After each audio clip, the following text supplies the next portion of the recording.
الصداع هيفرتك منك لله اللي صحتيني. لا مؤاخذة يا اخوي. بنتي يا قدارة اعملي شاي للأستاذ حماد. لا لا لا، أنا مش عايز حاجة. أنا جاي نقول كلمتين ونمشي عشان ترجعي تنامي وتستريحي. مش القصد والنبي اعذرني، ربنا ما يوريك اللي انا فيه. نعمل لك شاي ولا قهوه يا استاذ محمد؟ لا لا، ده ولا ده، متشكرين. ولا انت يا خالتي؟ انا مش عايزة منك حاجة. ارجعي انت بس يا اختي للبلكونة، كفاية عليك اللبانة والمسجل. ماشي، احنا كنا مراعين شعورك بس وقافلينه. من امتى مراعيين شعوري وقافلينه؟ البت ولا كأن ابن خالتها مرمي في الكراكون. انا مش عارفة البت دي جايبة القوة منين. من خالتها طبعا. منني؟ ليه؟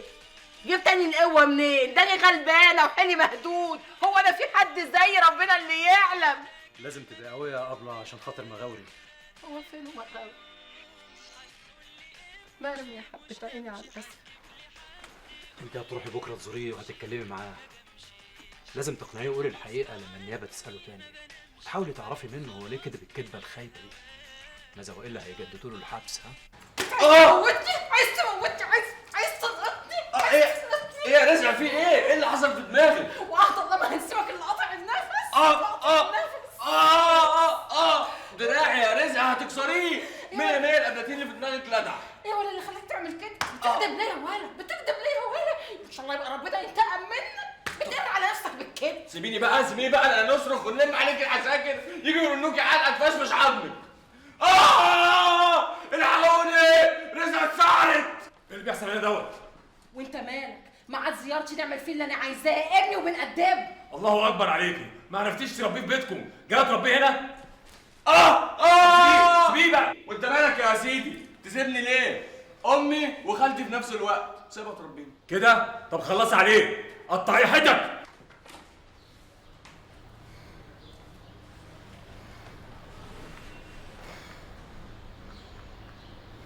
هديت حيلي، ان شاء الله بقيت هد حيلك. تدعي عليا كمان يا رزة؟ اكيد اتجننتي. كالجن لما يلخبطك. عملت كده ليه يا ولا؟ انت اللي خليتيني اعمل كده. أنا في شدتك دي يا ولا بتتبلى عليا يعني؟ أنا اللي قلت لك تعترف على نفسك بالكذب؟ ايوه. إن شاء الله أول لما يقويك. اصبري يا رزق، قولي الاول ازاي خالتي عظيمه، ازاي اداره، ازاي الصلاه، طبختوا؟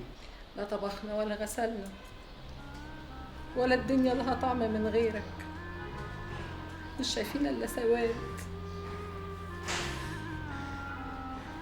أنت عملت فينا كده ليه يا ولا؟ طقت في دماغي يا رزق، قلت هو ده الحل الوحيد. إن شاء الله يبقى نحل وسطك. بنت ياما لما قلت لي على حكايه ابويا واهله الصعايده اللي جايين ياخدوا الطار مني، اني قلبي وقع في رجليا ودماغي قعدت تزن زي عش الدبابير.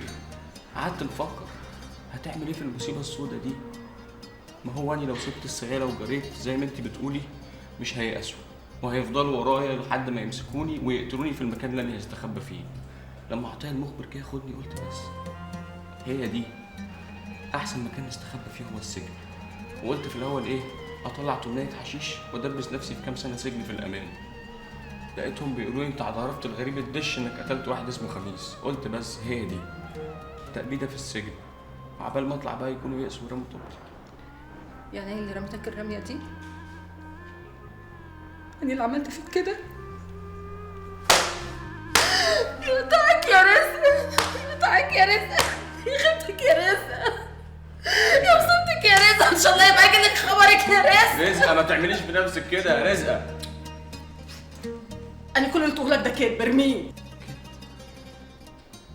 يعني ايه؟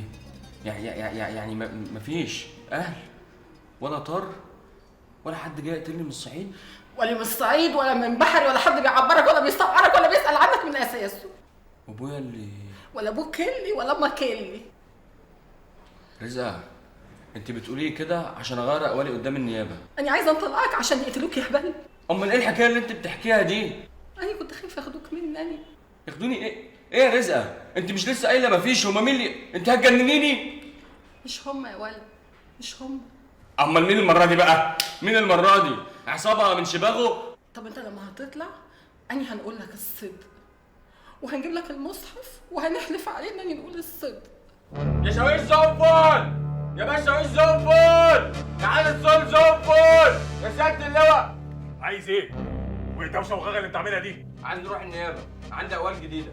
لما يجي ميعاد عرضك على النيابه هنوديك. ما ينفعش، المعلومات اللي عندي في غايه الخطوره والاهميه ولازم نروح دلوقتي حالا. معلومات؟ والمعلومات دي جات لك من ايه؟ وقعت على دماغك من سقف الحجز؟ ولا كنت نايم وجاتك في المنام؟ مش شغلك مش شغلك، انت تروح دلوقتي بلغ المأمور هو يتصرف. وبتشفط وبتديني اوامر كمان؟ طب حط لسانك جوه خشمك واياك اسمع صوتك. طب اسمع دي وروح. انا بلغتك ان عندي معلومات في غايه الاهميه والخطوره عن القضيه، والزملاء اللي في العنبر دول شاهدين. وايه؟ ومن بكره ان شاء الله عندي عرض على النيابه وهنقول لهم ان انا قلت لك وانت ما رضيتش تقول، ويبقى الموضوع كده ايه المصيبه حصلت وصباح الفل. شاهدين يا رجاله؟ شاهدين يا ابو. يعني عداني العيب؟ عداك العيب. وانا ان شاء الله براءه؟ ان شاء الله. ومين اللي غلطان؟ بشاويش. يبقى نقول له ايه؟ شنكوتي. يبقى نقول له ايه؟ شنكوتي. ادخل. المحبوس احتياطي مغور مسامحه يا فندم. سيبه انت يا زنفل. تعالى انت. صباح الخير سعادتك. اتفضل اقعد. شكرا يا باشا. هاني ليه جاي مخصوص عشان يسمع الكلام اللي انت عايز تقوله. سؤال استكرام سعادتك. اسال. هاني بيه، يعني من سلطته ان هو يأمر بالافراج عني؟ ده مش من سلطتها يا مغاوي، دي من سلطة النيابة. طب انا اتكلم مع سعادتك ليه؟ اتكلم كويس مع هاني بيه يا مغاوري. أنا بنتكلم بمنتهى الادب يا باشا. أنا طلبت نتكلم قدام النيابه، ما عنديش حاجه نقولها قدام المباحث ولا مؤاخذه. معلش يا باشا، هو هايب سيادتك شوية، سعادتك سيبولي بس دقيقتين بعد إذنك. وهو كذلك.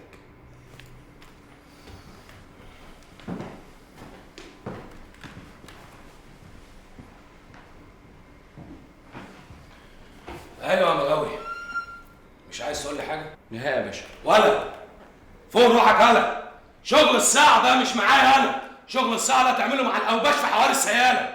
ايدك يا بيه، هنتخانق، مش عارف نتكلم كده. أنت بسرعة، ده أنا مش فضيلة. ولا ايه فضيلة؟ الحقوني! سعادة الزمن بيعذبني! لو سمحت يا هاني بيه. انا في عرضك يا باشا، انا في عرضك، خليهم يرجعوني الحبس. سعادة الضابط بيعذبني، وانا بقى عايز نقول الكلام ده في محضر رسمي في النيابه، وعايز نقول كمان انني اعترفت الاعترافات دي عشان هو عذبني وهددني وقال ان هو هيجرجر امي وخالتي وبنت خالتي ويعذبهم ويهددهم ويسيطر عليهم المخبرين بتوعه. لو سمحت يا باشا. لو سمحت انت يا زنفل. فندم رجع مغاوري الحبس تاني. دم. سوري يا كابتن، من حق كل مواطن، من حقه ان هو يحافظ على حقوقه الدستوريه. سعادة الباشا. رزقة قدرت تقنعه؟ واضح. انا جات لي اخبار انه عمل هيصه ودوشه في سجن الاحتياط وطلب يغير اقواله في النيابه. بس احنا لسه ما عرفناش لغايه دلوقتي ايه اللي خلاه يكذب. ست رزقه ما تعرفش؟ حاولت نجرجرها في الكلام، صممت انها ما تعرفش. يعني ما سالتوش لما زارته؟ قال لها انهم ضغطوا عليه في المباحث وارغموه انه يعترف بالكذب عشان يقفلوا القضيه. يعني بس انت مش مقتنع ها؟ الحقيقه ومش عارف ليه يا متر، بيتهيألي ان حضرتك برضه يعني حضرتي ايه يا استاذ محمد؟ يعني اهتمامك بمغاوري وراه حاجه ما نعرفهاش. ليه يا استاذ محمد؟ اني المحامي بتاعه وطبيعي اني نهتم بيه. الكلام ده من قبل القضيه يا متر. قبل القضيه حصل ايه؟ يعني اسمح لي، اني لقطت من دردشه كده بيني وبين عبد المنعم الفقير متعهد الجرايد ان في ناس احنا ما نعرفهمش مهتمين جدا ببنت عم ابويا وابنها، وانك عارف الناس دول. ومنطقيا هو كمان يبقى عارفهم. مش شرط، ما هو جايز حضرتك رفضت تقول له هم مين بالظبط. وممكن هو يكون رفض يقول لك. سالته يا متر، حلف لي 100 يمين انه ما يعرفهمش.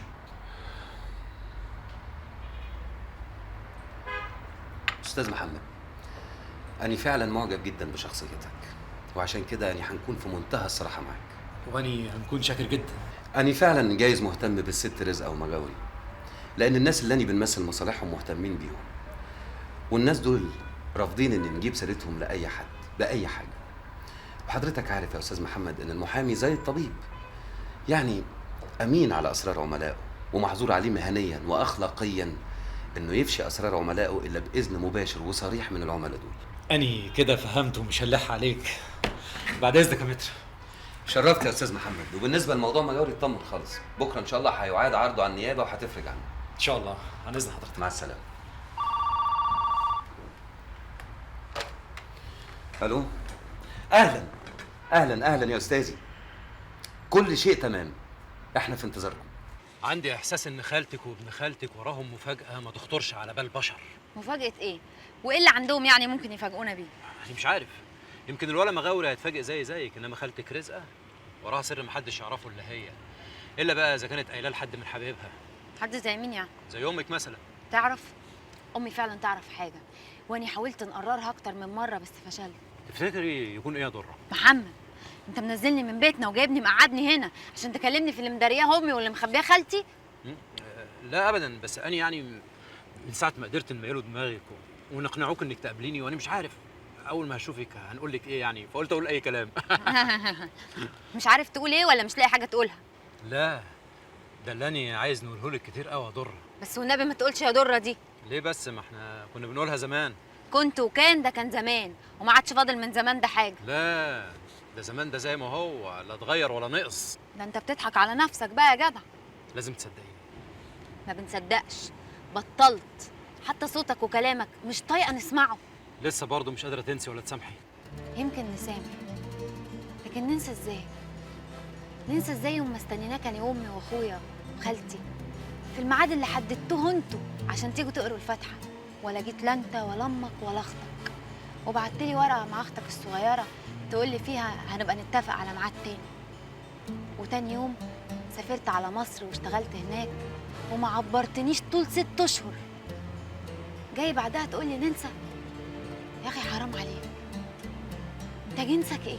حمار وغبي وضعيف وما عنديش شخصيه، بس عندي اسباب. صحيح ما هياش اعذار مقبوله، لكن ساعتها كانت. اوعى تقولها، مش عايزه نسمعها. وكفايه اعترافك بانك ضعيف وما عندكش شخصيه، دي حقيقه، وهي دي عذرك الوحيد اللي عمري ما هنقبله. كده؟ طب بلاش اعذار، اعتبريني عايزين نفضفضوا معاكي كلمتين يا ضره، اسمعيهم باليمين وخرجيهم بالشمال. يوم ما كنا جايين لك صحيت من النوم على صوت خناقه بين امي واختي سمره، جريت اشوف ايه الحكايه. مش عايزين نروح وخلاص، كفايه انت وبابا والعريس. لا هتيجي معانا يا سمره ورجلك فوق رقبتك. يا ما عتقيني لوجه الله، انا ما بنقبلوش البنت قدرها دي، ولا نحبهاش اصلا تكون مرات اخويا. انت يا بنت لسه عايشه في الموال ده، ما نسيتيش؟ ولا عمرنا هننسى لغايه ما نموت. حتى بعد ما عرفنا ان رزقه ملهاش دعوه بالموضوع ده خالص، وانها حتى ما كانت واخده بالها من المعدور اللي كان داير عليكي، وهو اللي كان عاملك سكه ليها لما عرف انكوا اصحاب. ما نعرفوش بقى، اللي نعرفه انها طفشته وضيعته مننا. انت يا بنت جرالك ايه؟ بقيتي معقده كده ليه؟ انا معقده يما ومكلكعه كمان، وهتعنسي وتقعدي في قرابيزي. وبعدها ب10 دقايق اسمع لك صويت وهيصه ودربكه، جريت اشوف ايه الحكايه، اتفاجئت. المجنونه قلدت مشهد كانت شافته في فيلم امريكاني، ودخلت الحمام وقطعت شرايين ايديها. يا نهاري، انت بتتكلم جد يا محمد؟ هو الكلام ده فيه هزار يا ضره؟ بس ما حدش خد خبر ولا جاب سيره، حتى اختك الصغيره لما جت ولا كان باين عليها البيت. لا، ما احنا قفلنا على الموضوع ده خالص، ده حتى ما جبنا لهاش الاسعاف. ابويا خدها ووداها الجراح معرفه في فيكتوريا، وامي قالت للناس انها وقعت على ايديها. المهم يعني في وسط ده كله احنا كنا ممكن نيجي ازاي نتكلموا في جواز ونتمموا الاتفاق. اقل كنت تقول تعبرنا باي طريقه. صدقيني يعني ما كنتش في حاله تسمح لي اعمل ده. وهجاجانك على مصر وقعدك هناك 6 اشهر، ما فكرتش تتصل بينا ولا حتى تعبرنا ولو بجواب في البوسطه؟ كان وصلني اللي قالته رزقه لابويا لما راحت له على القهوه. عيب قوي اللي بتعمليه ده يا رزقه. عيب؟ هو انت تعرف العيب يا عبد القوي؟ المشاكل العائليه ما تتناقش كده في القهاوي قدام الناس. ماني رحت لك الهبه بالشغل اللي رحت فيه بعد المعاش والامن ما رضوش يدخلوني. تقدري تيجي البيت في اي وقت وانت غريبه. بيت؟ اني ندخل لك بيت يا راجل يا ناقص. لم لسانك يا رزقه. ان شاء الله يبقوا يلملموك من على شريط الطرب يا بعيد. هو اني وعظيمه واداره ما احناش ولاياك يا ناس، ما احناش لحمك ودمك. طب بس تعالي معايا هنتكلم في البيت. اوعى تسيب ايدي، عهد عليا قصاد السياله كلها ما نعرفك ولا ندخل لك بيت لحد يوم الدين. رجع وحكى لامي وقرروا هما الاتنين قطعوا كل العلاقات والدنيا باظت، واني بوظت معاها. ساعتها ما قدرتش نعمل حاجه ولا عرفت حتى نتكلموا معاكي في ايه. ضره، اني بعترف اني كنت سلبي، لكن دلوقتي اني بنحاول نكون ايجابي اكتر من اللازم، وانت لازم تساعديني. ماشي؟ على حسب. عندك شروطي. نقعد ونشاوروا نفسي وبعدين نرد عليه. شايف؟ عشان تعرف ان انا مش نايم. وانا كسبت ايه؟ تجيبني على ملا وشي عشان نشوفها وهي نازله عواطف مع الزفت ده. رزقي. انا عاوز البنت، هتجيبها لي امتى؟ انت بعت لي يا خالي؟ عليكم السلام ورحمة الله وبركاته. أنا رميت السلام، أنت ما سمعتش. سمعت الرعد في ودانك. ترزعوا. حاضر. أبو زيد. أمر يا حاج. هتدور في الوكالة من بره واستنى لحد ما نطلع لك. أمرك يا حاج. هو في إيه يا خالي؟ وأنت ناوي تضربني يا خالي؟ يا ريتني ضربتك من زمان وأنت صغير. كنت اتعدلت وما كبرتش على العوض. في إيه يا أبو بطة؟ أنت بتضربني ليه يا خالي؟ محدش يندهلي باسم بنتي. أنا الحاج حنفي كبير السيالة دي كلها. محدش يندهلي باسم بنتي إلا إذا كان عايز يتبهدل ويتقطع. دي نمرة واحد. حفظت أنا؟ أيوه. أنا حفظت يا خالي. نمرة اتنين قلتها لك قبل كده، لكن مستعد نقولها لك تاني.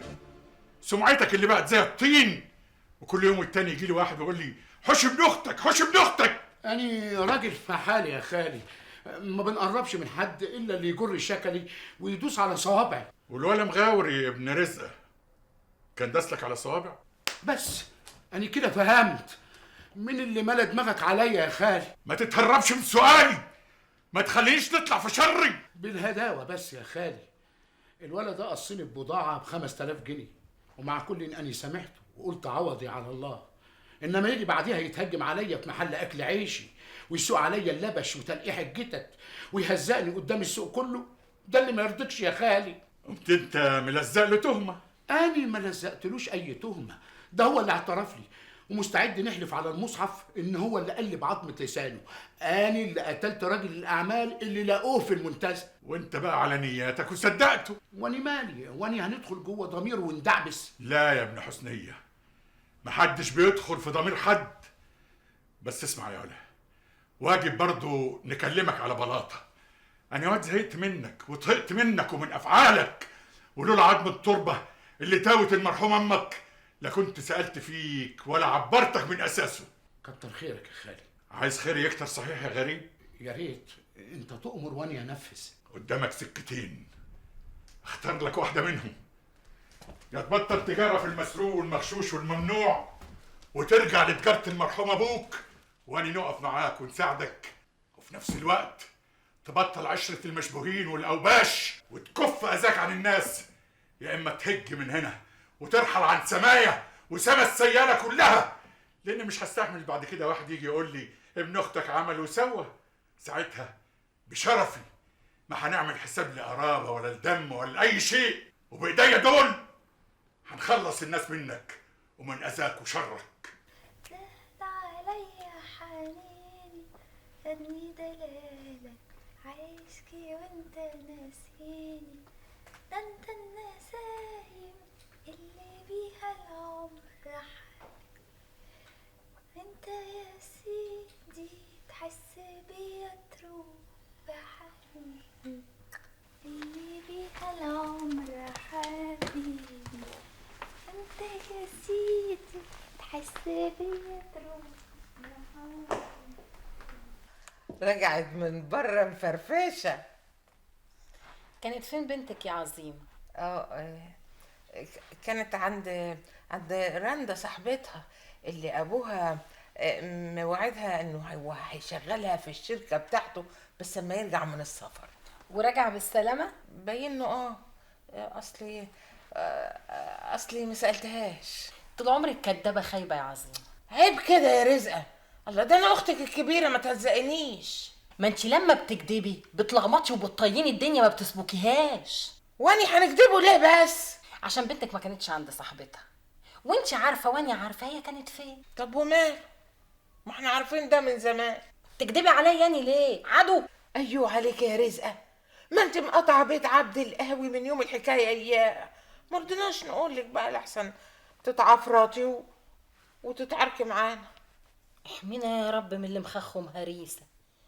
طب ما الولا حماده قب على وش الميه تاني، وكل يوم والتاني بينط لنا واني بنشوفه، لا قرمت ودنه ولا كلت دراعه ولا قطعت لكم رقبته.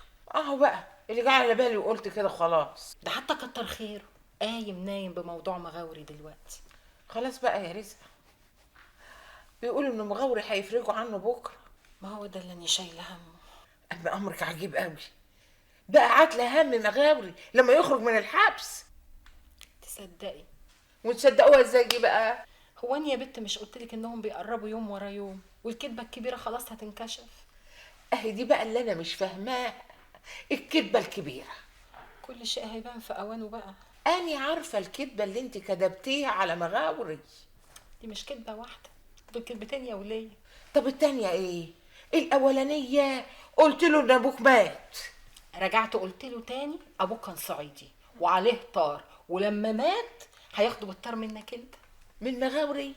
يا سبحان الله، وإيه اللي خلاكي تكدبي كدبة زي دي؟ أنا عارفة بقى، أنا كنت بنخوفه، كنت عايزة ناخده ونهج من السيالة قبل ما يطولوه.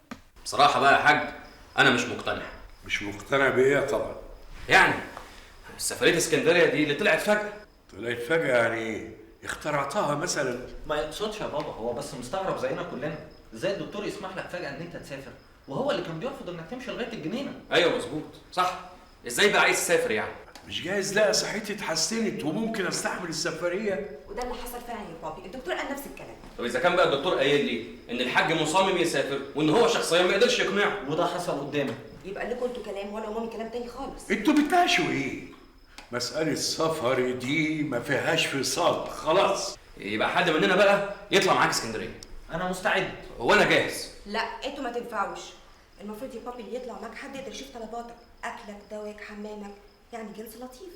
مامي انا شهير، لا بلاش شهير. ما حدش فيكم هيجي معايا، لا انتوا ولا امكم. انا هطلع مع المحامي لوحدنا وبس، وانتهينا. وسيبوني بقى، عايز انام، عايز ارتاح. سيبوها على راحته. وأنا بقى هطرشق لو ما عرفتش سر السفرية دي إيه. يا طلعت مفيش داعي للشكوك والعصبية دي، بابا كبر، جايز عايز ينفرد بصديقه مؤنس في آخر أيامه. ما هو ده اللي مخوفني. تقصد ايه يا طلعت؟ ما يقصدش حاجة، هو بس خايف على صحة بابا من السفر. يا عم ارحمنا بقى، أنت هتعمل لي فيها منصب برامج؟ هو أنا مش عارف أقول اللي أقصده ولا إيه؟ ايوه، اهي دي الخناقه اللي انا كنت متوقعاها. يا ريت تاخد اخوك وتروحوا كده تقفلوا على نفسكم اوضه، ولا تقعدوا في التراس، ولا حتى على البسين. كل اللي بتقوله صح يا طلعت حبيبي.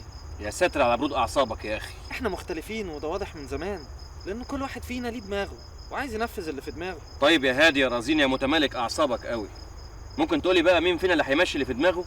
تقول مين؟ انا طبعا. بمناسبة ايه؟ انا الاكبر والاقدم في خبرة الشغل. وانا ستايل وعلاقاتي في السوق اكتر منك. يا راجل ستايل ايه وبتاع ايه؟ الكلام ده تقوله لنفسك في السر وتحاول انك تصدقه. احنا الاتنين لينا حقوق متساوية يا اخويا العزيز. الحاج صالح لغاية اللحظة دي ما حسمش حاجة لحد فينا. طب وافرض نقوم نعمل ايه بقى؟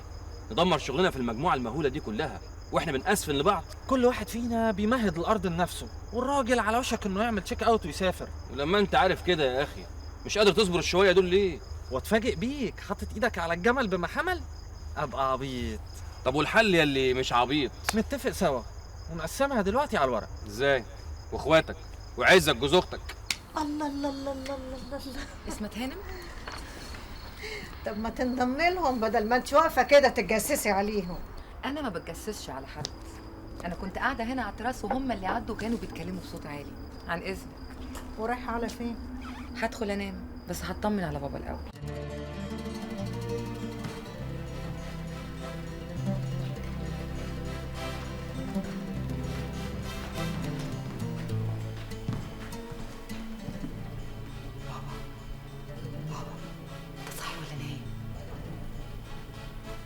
صح يا شهيرة يا بنتي. صح طبيعي ولا صوت دخلتي هو اللي صحاك؟ طول عمرك يا حبيبتي ما عملتي الصوت وانت داخلة. انت ناسة كنت مسميكي ايه زمان؟ القطة يا قطة. دي حاجة تتنسي برضه.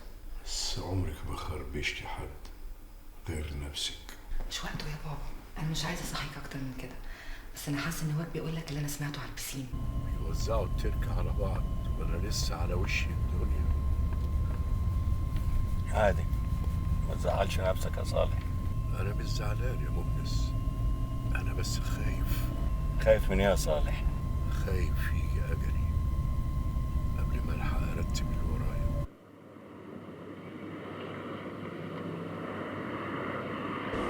الو. ايوه يا استاذ مختار. اهو احنا يا دوبك داخلين اسكندريه. حضرتك فين؟ رايح النيابه؟ حاضر يا فندم، اول ما نوصل هكلم حضرتك. المتهم مغاوري مسلحه يا فندم. طب سيبه وروح انت. نهارنا ديجيتال ان شاء الله يا سعاده الباشا. مبسوط يا مغاوري؟ لو سعادتك يعني شايف انني مبسوط من السجن مش هنعارض، هنرفع ايدي موافقون موافقه.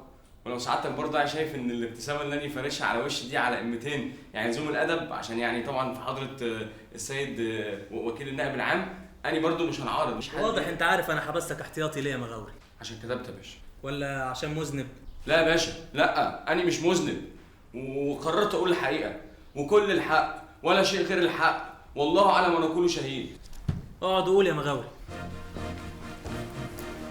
انا ما قتلتش حد يا باشا، واللي اسمه خميس ده انا ما نعرفوش ولا عمري شفته في حياتي. اللي خلاني اعترف على نفسي بالكذب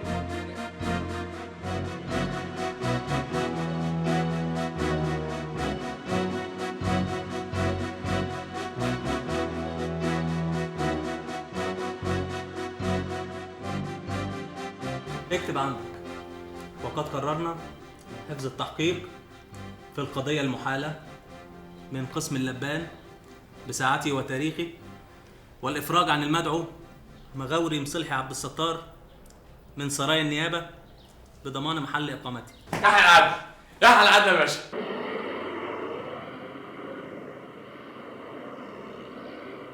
احنا رايحين فين يا مونس؟ هنطلع على المعمورة. الشقة جاهزة من مجاميعها، هترتاح هناك. معمورة ايه يا مونس؟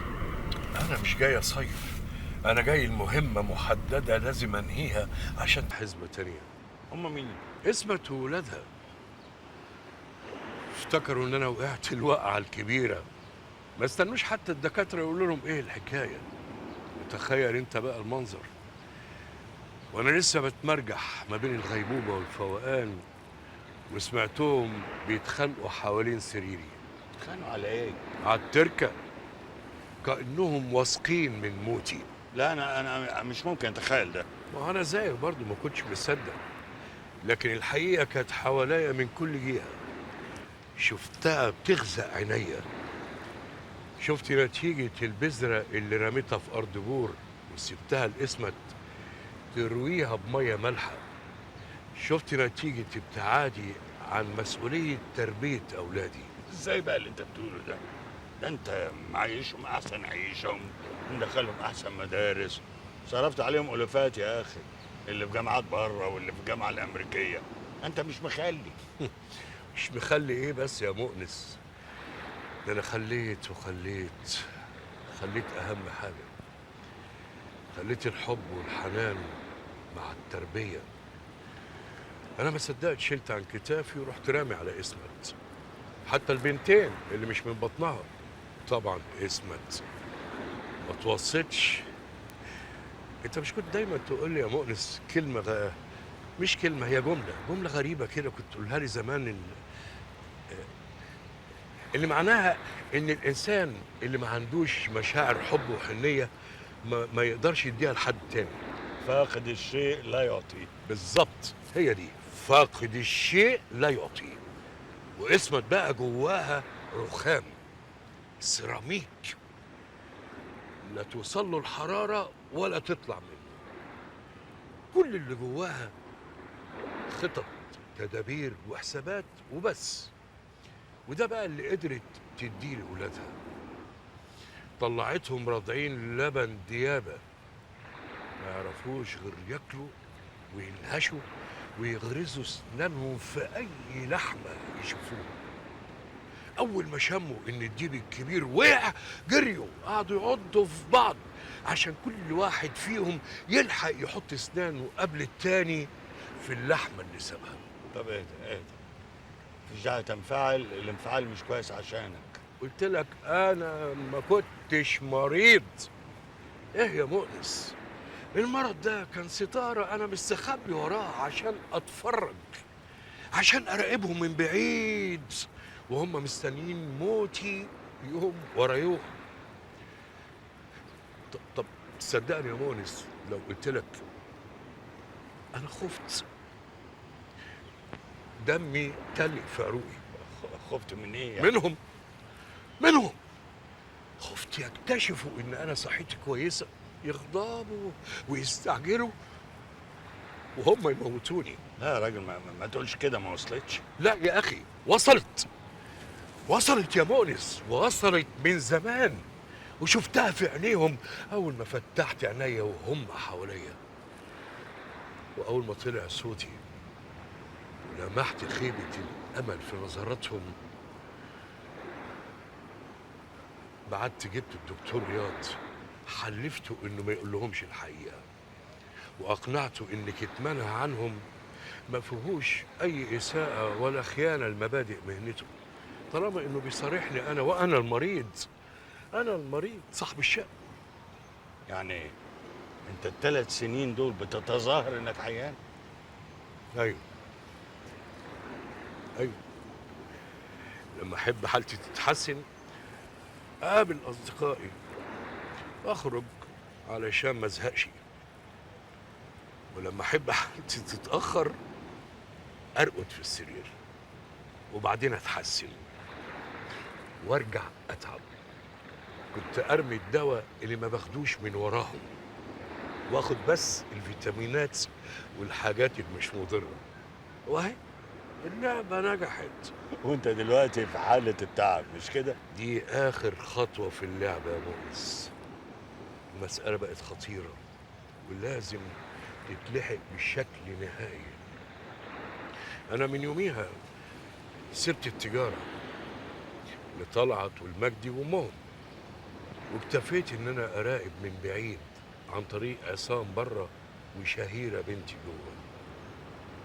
لقيت الدنيا بايظه يا مؤنس، الديابه اتسعرت، والتجاره بقت سرقه ولهب ومسخره، وقال الاوان لو ما لحقتش ولعبت اخر دور الكارثه هتحل وهتاخد الكل. وانا هنا في اسكندريه عشان ده. مغاوري؟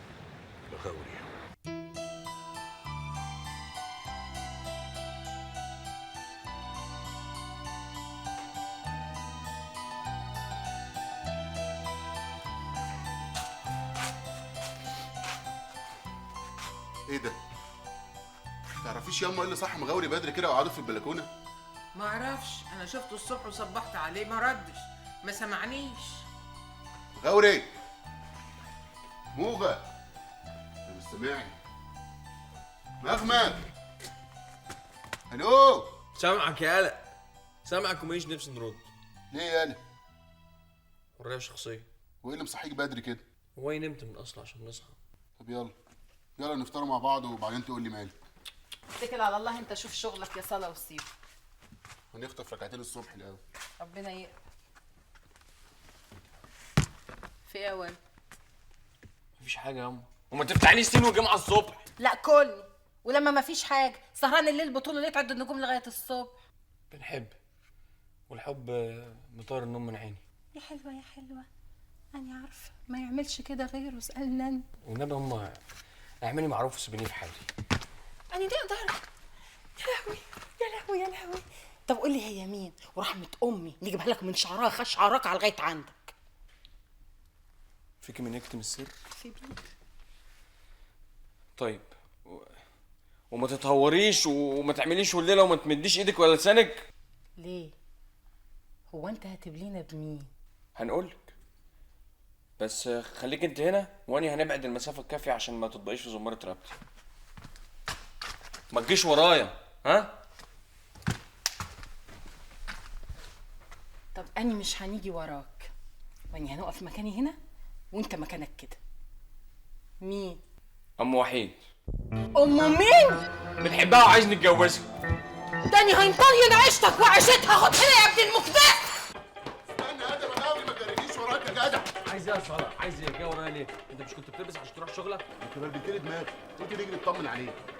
بس انا بتحب وافرض اني بحب تبقى البارومه كانت دماغ. ليه؟ مالها؟ تعالى بص، بس بص عليها ايه بحق ربنا، ماشي؟ زي القمر، شويه زواق كده ها على شويه شعر معمول عند الكوافير، على حتتين لبس على الموضه، ست في عزها في عزها. لولا بس كافي على الرزق تربيه الواد والبنت اللي سايبينها المرحوم، دي كانت تبقى ايه؟ شو لو التفتت بس لنفسها كده، لو التفتت لنفسها التفتت على النعمه تبقى قنبله. اي والله يا دي مغاوي، يخرب بيت دماغي، ده اني كاني اول مره بنشوفها. يا مغاوي توصلوا، تعالوا نفطروكوا الفلافل سخن.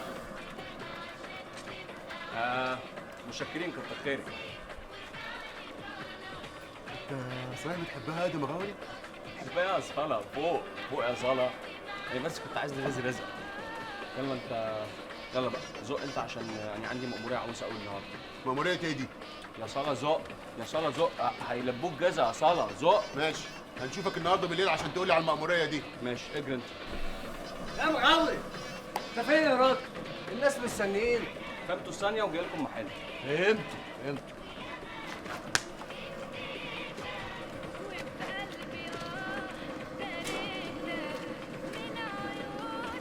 ازيك يا رئيس؟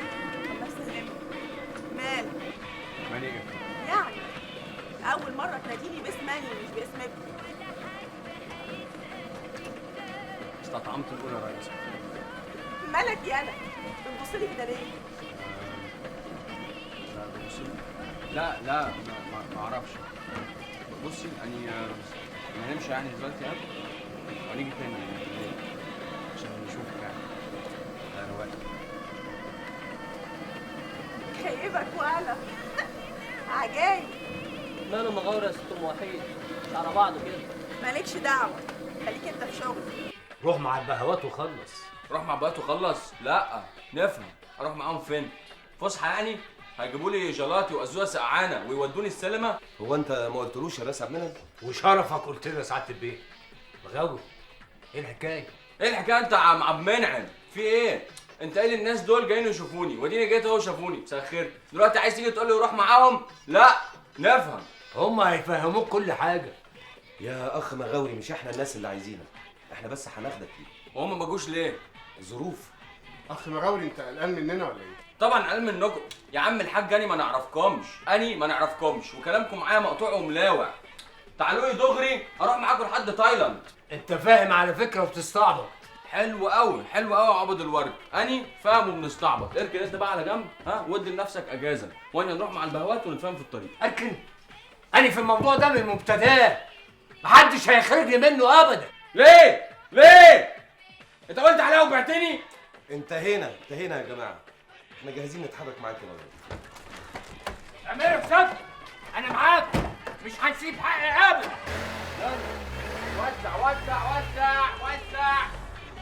وزع. هو في ايه؟ ومين دول اللي مغاوري ماشي معاهم؟ وملعب مع سلاب ينفخ ويطرشق. علمك يا بحر. بس يا ترى رزق عندها علم ابن الموال ده؟ يا ريتك افتكرت مليون جنيه، انا جايه وراك اهي.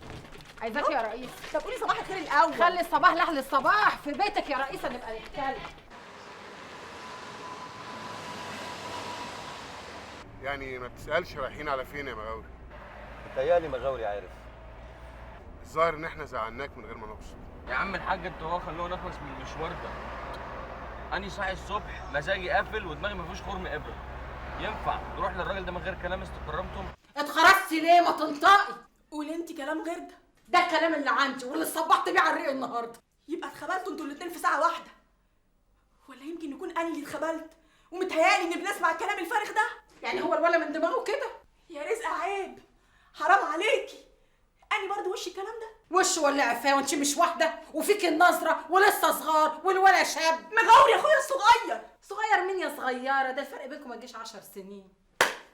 استغفر الله العظيم. اصطبحنا وصباح الملك لله.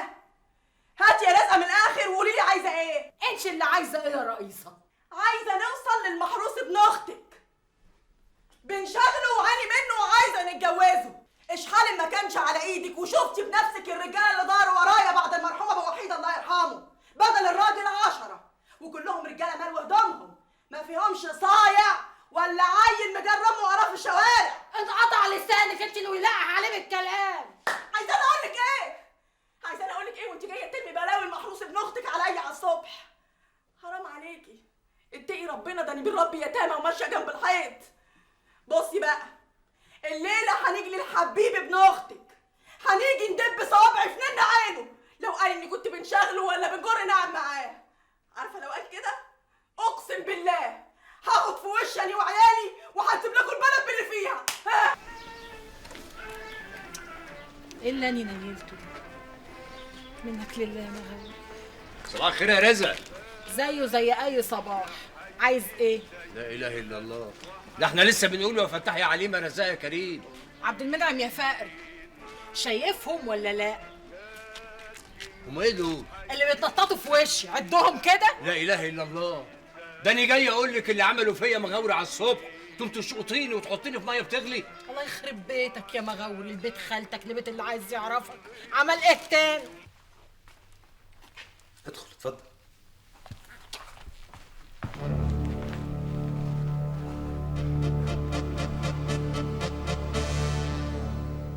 هو ده اللي ده سيادة المستشار مؤنس صاحب الشقة.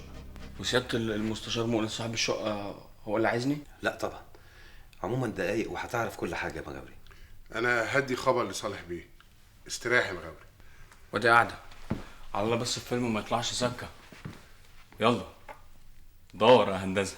صالح بيه، مغاوري في الصالون. من فضلك خليهم يقدموا له حاجة على ما اجي انا والحاج. حاضر يا فندم. يلا يا صالح. انت مش جاي معايا ولا ايه؟ انا تحت امرك، بس انا افضل تكونوا لوحدكم، لقاء زي ده مش محتاج تالت. مش عارف يا مؤنس، انا اتلخبط خالص خالص. كل اللي كنت موضبه عشان اقوله له اتمسح من دماغي. بس انا مش محتاج توضيب، انا متاكد اول ما هتشوفه اللي في قلبك هيطلع على لسانك. يلا اتفضل. شكرا. العفو يا بيه. بقول لك ايه، هو اسمك ايه؟ سوريا يا سعادة البيه. سوريا يا سعادة البيه. هم سايبيني لوحدي ليه؟ ما نعرفش، عن اذنك.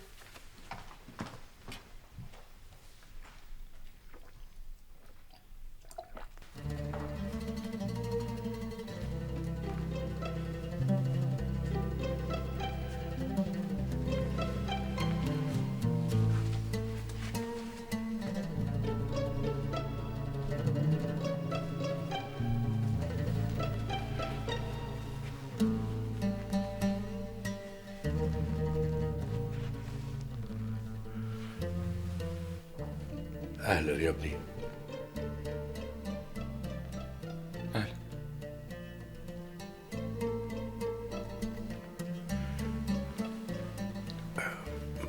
مغاوري مش كده؟ كده. وانت؟ صالح الحمولي. تعرفني؟ اسمك الثلاثي من فضلك.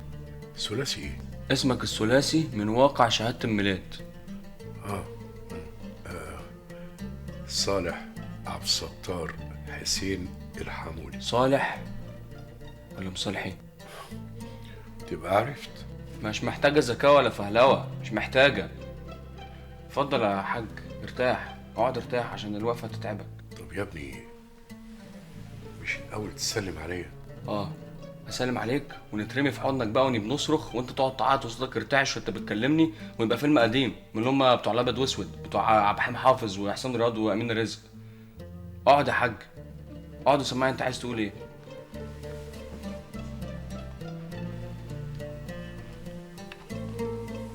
طول الليل سهران نفكر هنحس بايه لما نشوفك، وجبت صورتك القديمه اللي متصوره مع امي وقعدت مبحلق فيها. حنيت لك لحظه وبعدين ما حسيتش باي حاجه، ولغايه دلوقت وانت لحم ودم قدامي بنسال نفسي يعني ايه يا ابويا. ورمت نافوخي. طب اسمعيني للاخر. طيب ماني قاعده مستنيه الاخر اهو، ما بيجيش. عمال تجيب لي كلمه من الشرق وكلمه من الغرب، بس انا ما اعرفش مين المحامي، على مين عصام، على الدلعاجي مختار، في ايه؟ ما انت لو صبرتي هتعرفي ان كل دول اللي بعتهم صالح الحمولي. صالح الحمولي مين؟ اللي هو اساسا اسمه صلحي عبد الستار، بس كان مخبي الحمولي دي. ايوه وهو هنا في اسكندريه؟ ومغاور عنده في ذات نفس اللحظه. انا برضو طول الليل سهران غلبان زيك، وقعدت أستف في دماغي كلام كتير عشان أحكي لك على كل حاجة، بس نسيت كل اللي وضبته. ما فاضلش في دماغي إلا حاجة واحدة عايز أقولها لك. أنا محتاج لك يا مغاوري. طبعا انت محتاج لي، عشان كده دلوقتي بس افتكرت توك ان لك ابن مرمي في حواري سيالة بحري بقاله ربع قرن. دي بقى أول حقيقة يا ابني لازم تعرفها. أنا ما أعرفش إنك موجود، وأنا ليا ابني من المرحومة كريمة إلا من أيام بس. صحيح؟ لا يبقى انت كده، لا انت كده معاك حق ومعذور. هو الواحد يعني البني ادم هيعرف الابن منين؟ يعني هينجم ولا هيشم على ظهر ايده؟ اسأل خالتك رزقة. أيوة، اسأل خالتك رزقة اللي خبت الخبر عني وما قالتليش لغاية النهاردة. كان ممكن يا ابني أفضل مش عارف لغاية ما أموت، لما إني كلفت المستشار مؤنس ورجالة مكتبه باسكندرية يعرفوا لي أخبار أسرة المرحومة كريمة. جابوا لي كل المعلومات، وكانت أولها المفاجأة دي. احنا في الأول افتكرنا إن مغاوري ده ابن رزقة، لغاية ما جابوا لي صورة من شهادة ميلادك فيها اسم الأم والأب. كانت أول مرة أعرف إن أنا ليا ابن. مرحومة كريمة جابت لي ابن قبل ما ترحل من الدنيا، الله يرحمها. تحملت ظلمي ليها، أنكرت ذاتها، وصممت على حمايتي للنهاية. واحدة غيرها كانت استغلت الولد اللي جابته علشان ذل بيه الراجل الجبان اللي تخلى عنها وطلقها غيابي. بس الحقيقة كريمة كانت كريمة فعلا. أنا مش هنقولك أكتر من اللي أنت قلته عن نفسك، مع إنك تشتغل أكتر من كده 10 مرات. بيقولوا الحب أعمى. ماشي، حبها ليك غمى عينيها وقلبها وخلاها تستحمل ظلمك وندلتك. اللي أنا مستغرب له خالتي رزقة سكتت ليه؟ اسألها يا ابني. أيوة، لازم تسألها. أنا حكيت لك نص الحقيقة اللي تخصني، وهي لازم تقول لك النص التاني. ولما تكتمل الحقيقة قدامك هيجي دور الحقائق التانية اللي لازم تعرفها. عيب كده، وديني لابني. عيب كده يا رزقة، ما تمسكنيش كده قدام الناس. بقول لك وديني لابني. ما اعرفش طريقهم. امال بس تعرف تونس معاهم وتقدر لهم الولد. هو اللي زهاني وراح معاهم. اني لو كنت رحت معاهم كنت عرفت طريقهم. انت قلت لي انك عرفت طريق المحامي ورحت له قبل كده. عارف طريق المكتب. عايز عنوانه؟ الو. ايوه، اهلا يا شفيق، ازيك؟ ايه الاخبار عندك؟ نعم، الاستاذ مين فيهم؟ طب خليك معايا. لو سمحت يا عصام، تحت امرك يا فندم. وصل مغاوري للمكان اللي هو عاوزه. لا ما فيش داعي، أنا هناخد المشروع. معقولة الكلام ده؟ تليفوناتي معاك، وقت ما دماغك تروق وتحب تيجي نكمل كلامنا اتصل بيا. ما أظنش إن في كلام تاني لازم يتقال بينا يا باشا. لا، في كلام كتير قوي كمان، وما زلت بكررها. أنا محتاجك يا مغاوري. مغاوري، ايه يا ابني، هتمشي من غير ما نتعرف ولا ايه؟ سيادة المستشار مؤنس من أعز أصدقائي والمحامي بتاعي. اتشرفنا. أهلا يا مغاوري، فرصة سعيدة يا ابني. دقيقة يا عصام، نرجع على المكتب وننزل سوا. يا شفيق، في ايه؟ مين؟ واحدة ازاي يعني؟ طيب بنقول لك ايه؟ هديها كده بكلمتين على بال ما نجيلك. انا اسف يا حاج صالح، اسف يا استاذي، الحقيقة عندنا مشكلة في المكتب ومش هيحلها الا مغاوري. قوم امشي معايا ياما، ومش عايزين فضايح. ايوه ما بنعملش فضايح، انت مش فاهم حاجه، دي عالم مؤذيه عايزين يأذوك. ما حدش يقدر يأذي مغاوري يا مدمزيل رزقة. نعم يا دلعتي، بتتريق ولا خفيف الدم ولا ايه؟ الاستاذ مختار ما يقصدش يتريق يا ست رزقه. طبعا كنت متصور فعلا انها انسه، علشان كده يعني. ما انا كده فعلا يا روح سيادتك، مش كنت متصور انا انسه فعلا. خلاص ياما لم الدور ولا. في واحد هناك باين عليه جاي ناحيتك. سيبوا لنا الزبون ده. يا مرحب. دي زفة فرح. ايه انتوا عايزين تتفرجوا على زفة فرح اسكندراني؟ يعني بودوا لمين؟ انت مالك انت؟ انا مالي يعني ايه؟ حته هنا كلها لبش وعيال صيع. اتكل على الله يا راجل، اتكل على الله، ما تبصليش كده. يلا يا حسن يلا يا حسن، لا مؤاخذة احنا ماشيين اهو. يلا. الناس دي انا شفت وشوشها فين؟ ايوه واحد بقاله سنين مرقص كده يا خرابي. انا اللي وسطي هينقطم ومش قادره اخد نفسي. ده انت الهلوم. كان زمان بقى. الولا مغاوري فين؟ طلعت في دماغه ياخد صحابه واكلهم كباب. طب انتي ناويه على ايه؟ بخصوص الناس اللي ناس مين يا مار؟ الناس اللي دايرين يلفوا ويطقصوا عليكي، الناس اللي كنت ناويه تسيبي البيت والحته واسكندريه بحالها عشان تهربي منها. نعم يا اختي. ناس مين يا وليه انت يا مكنسه اللي كنا هنهرب ونسيب لهم الدنيا دول؟ ولزومها ايه بقى طولة اللسان دي؟ اني بنسال سؤال تردي عليا بالراحه يا لا. ما انت بتهدرسي بكلام بس اللي ملوش معنى. خلاص يا اختي سيبنا لك انت الكلام الطعم ابو معنى. اني هنمشي عشان نقصر الشر. شر مين اللي هتقصري رزعه هنا؟ يوه انت عايزه تتحركي معايا ولا ايه يا رزقه؟ اشحال يا اختي ما كنتيش فرحانه برجوع اسم النبي حارس ومغاوري من الحبس. انت مررتيه، فكرتيني بالهم اللي مترصد. اني ما قلتش حاجه، اديك انت اللي بتقولي اهو. انا عايزه اقول لك على حاجه، انا دماغي مش رايقه دلوقتي وانا مش عايزه نتكلم معاكي كتير عشان ما نقولكيش كلام يزعلك تاني. طب خلاص بصي، اني هنمشي ومستنياكي في شقتي، عايزه تيجي تفضفضي معايا وتفكي همك اهلا وسهلا. ها انتوا هنا؟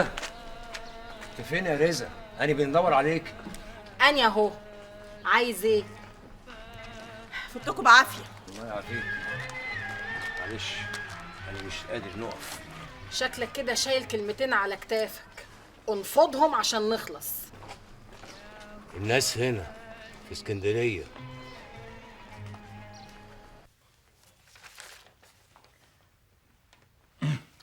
خلاص يا مختار استنى. والمواعيد مهمة أوي. حاضر يا استاذ.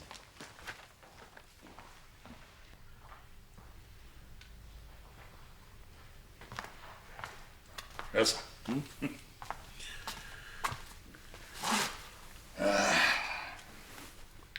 انت بتثق فيه؟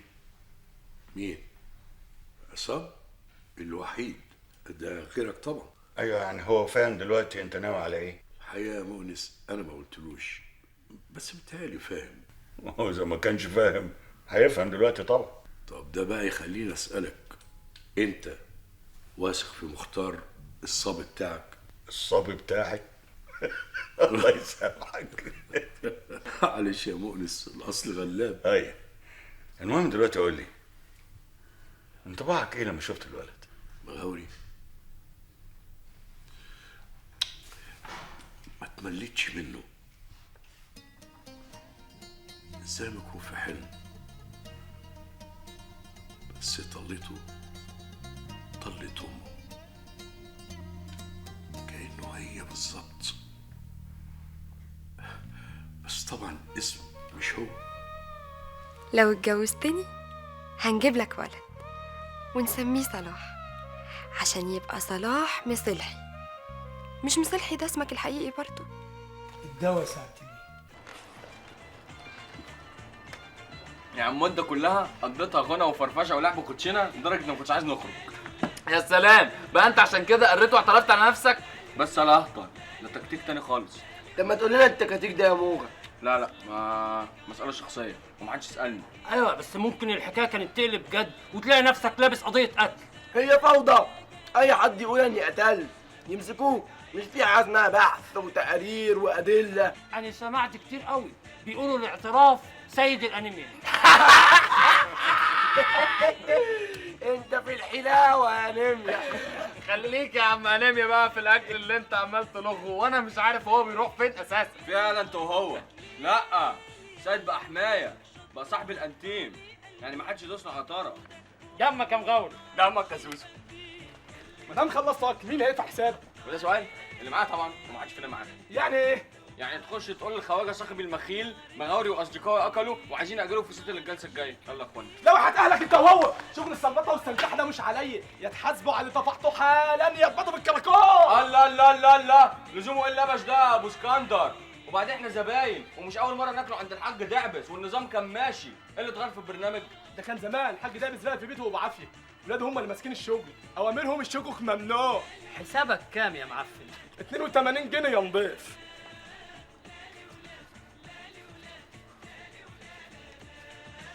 حسابك وفوقه 3 جنيه، قصاد ما هتقول لي دلوقتي مع السلامه يا سيد بيه.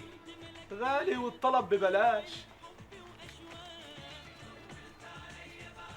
مع السلامة يا سيد باشا. لا بيه. بيه.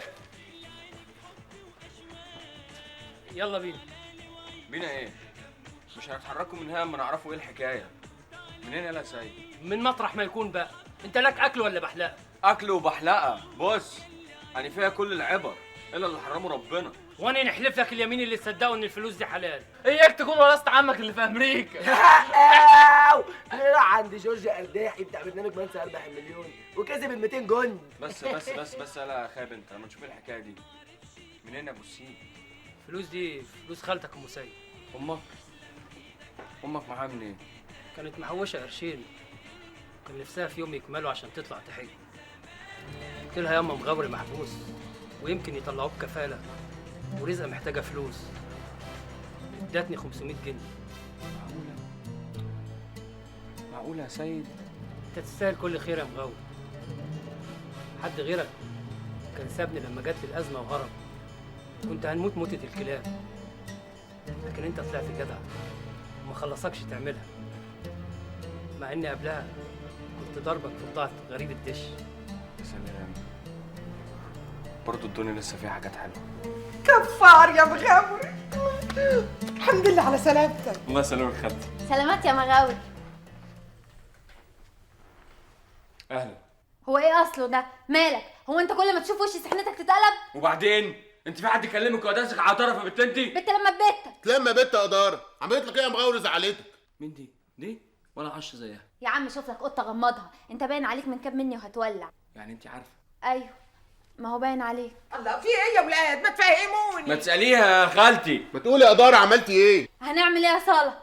هو يا اخويا اللي لا طايقني لا في سما ولا في ارض. بس انت قلت ان من كاد مني ومولع، وده كلام له معنى، ما ينفعش بعد ما تقوليه تتهربي منه. انا ما بنهربش، وهو عندك اهو اساله، لو عامله حاجه مزعلاه يقول. انا مش زعلان وما عنديش حاجه نقولها. رزقه فين يا خالتي؟ لسه ما رجعتش. انت ما فتش على الدكان؟ لا فت بس مقفول. يبقى عند موحي. يعني هنخش نغير هدومي ونستحمى. طب مش تاكل لقمه الاول؟ تاني قايم من على اكل الكباب تشبعني اسبوع. بالمناسبه انت ما جيتش تتغدى معانا ليه يا اسمك ايه؟ ما انت عارف يا موغ لما خالتك عظيمه تعمل الملوخيه بالجمبري ولا اديك رومي قومني من عليها. ماشي، ولو ان دي ما تمنعش دي. كباب وكفته على الغدا وملوخيه على العشاء، وبعدين انت بطنك ما بتقولش لا.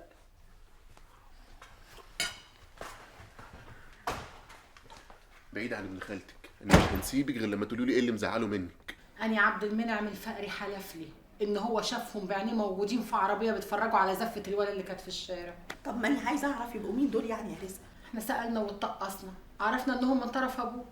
بقول لك إيه؟ ما تتكلي على الله كده وتفتحي لي قلبك نوبة واحدة، بدل ما أنت عمالة تنقطيني كلمة هنا وكلمة هناك وأنا مش فاهمة حاجة.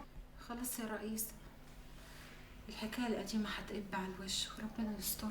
طب ما هاني برضه مش فاهمة أنت إيه اللي مخوفك بالظبط؟ أنا مش خايفة من حد، ولا أني خايفة من حاجة. أنا خايفة الولا يبعد عني. أنا ما امتلكش في الدنيا إلا هو. أنت خايفة يعني الولا يعرف يقوم يزعل منك ويسيبك صح؟ حاجة زي كده يعني. خلاص يا رزق ما تقوليلوش. والنبي انت ما انت فاهمة حاجة. ماني بقالي 25 سنة مخبية، بس خلاص العفاريت طلعت من تحت الأرض. أنا ما نقدرش على العفاريت بقى. يا دي العفاريت. طب ما نعمل لها زر ونطلعها. أيوه عليكي، ده انت مش حاسسة بالمرة. أنا هنقوم قبل ما تدفع عمارات. اقعدي يا شيخ. أنا بالعكسك، أنا فاهمة أنت قصدك بالعفاريت دول الناس اللي بعتهم أبو مغاوري صح؟ الحمد لله إن ربنا فكها عليكي.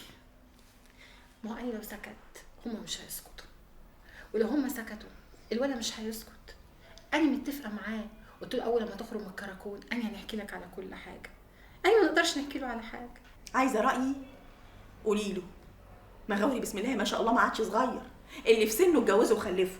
قولي له يا شيخه واخلصي. ماما سامحني تشتمي، هو اللي ضربني الاول. يعني بتزوجي مني ومش عاوزه تيجي معايا دغري؟ حلفت لك اني معرفش. مش مصدقك. يا ابني ريح روحك وسيبها تنفلق. روح بقى اسال ابن خالتك، شوف بس هو زعلان منها ليه. انتوا لسه بتتكلموا في الموضوع ده؟ ما خلاص، دي مسألة هيبقى حلها انا والغندورة بنت خالتي في اي وقت. واحنا ما نعرفش ليه يعني؟ قراطيس لب؟ لا مش قرطاس لب، بس المسألة هبلة ومش مستاهلة. نعيما يا ابوخ، عقبال حمام العروس. الله ينعم عليك يا خالتي، بس اني كده كويس من غير عرايس. ليه يا والد؟ هو انت صغير على الجواز؟ لا اني مش صغير، بس صايع عواطلي. عندك عروسة ترضى بحد زي؟ بس انت قول مساء الخير. سنوب. يا رزة كنت فين؟ انت مالك؟ انت ليك انك تسالني؟ اسمع يا ولا انت ما تسالنيش على حاجه بعد كده. هي احسن تستاهل كبسه بكبسه والبادي قصدي. انكتمي يا ام لسان طويل. مالها خالتي يا مغاوري؟ تزعلتها في حاجه؟ لا بس انا كده فهمت. فهمت ايه والنبي تقول؟ وانت مالك؟ انت ليك انك تساليني؟ اسمعي بنت انت، ما تساليش في حاجه تانية بعد كده.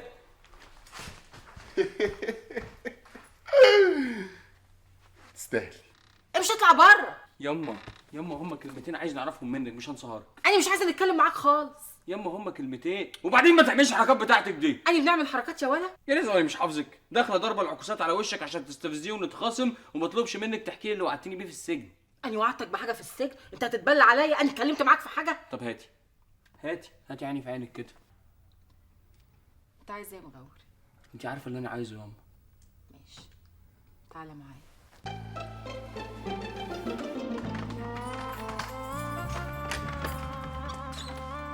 ادخل يا ولد ادخل. ادي دخلت اهو يا اما، بس هي الاوضه دي بنخاف منها ومش بنحبها. ليه فيها عفاريت؟ ايوه بسم الله الرحمن الرحيم. ايوه وانت اللي قايله لي كده. انا يا ولا كداب في اصل وشك. كداب ايه؟ انت مش فاكره وانا صغير لما كنت بنتشاقى ولا بنعمل حاجه وحشه كنت بتقولي هنحبسك في اوضه القرار مع العفاريت؟ ولسه بتصدق يا ولا؟ لا ياما لا بنصدق ايه؟ لا طبعا مش بنصدق الكلام ده، بس برضه مش بنحبها. طب اقعد.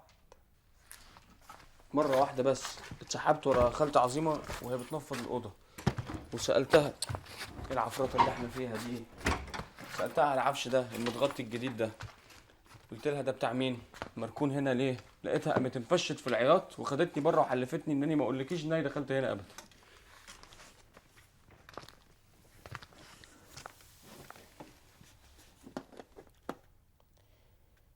دي أوضة أمك كريمة، والعفش ده جهازها اللي متهنتش بيه. يوم ما جه النجار عشان ينصبه حمادة وقع عليها في المنور ونقلناها المستشفى. يعني لا نامت على سريرها الجديد ولا شافت صالونها. استهدي بالله يا أم، استهدي بالله طبعا. لا إله إلا الله سيدنا نبينا محمد رسول الله. دي حاجة أمك وأبوك، ده عقد جوازه، ودي قسيمة الطلاق اللي أبوك بعتها لها.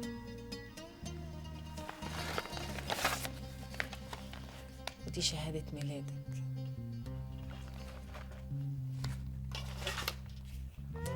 ودي صورهم مع بعض.